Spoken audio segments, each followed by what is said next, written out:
So I'm going to take a yoga block for some fire hydrant and leg lifts today. You can also use a smaller box at the gym, a bench or a riser.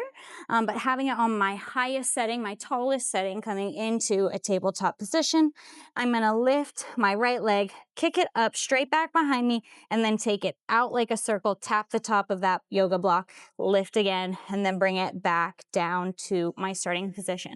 So I lift up behind me, circle it out around, tap, and circle it back down.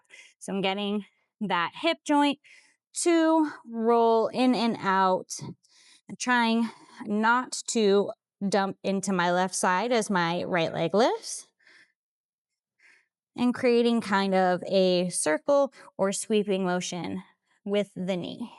So my second variation for these block leg lifts, I'm going to take my knee out to the side like a fire hydrant, and starting at the block, I'm going to lift up from there and then down, tap the block again. So here I'm only getting the top half or the top portion of this movement.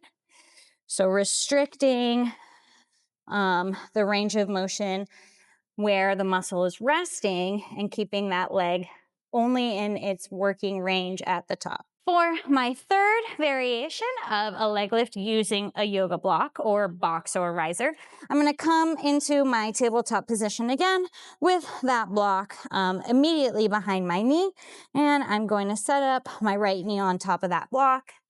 From here, I'm going to lift higher than the block and then tap down to it. So I'm just getting that top portion. So I noticed already on my very first rep, I rounded my spine a little bit to get my knee up. So I'm going to keep my belly button pulled in a little tighter so that my spine and hips and pelvis don't move, and only my glute is lifting the back knee up.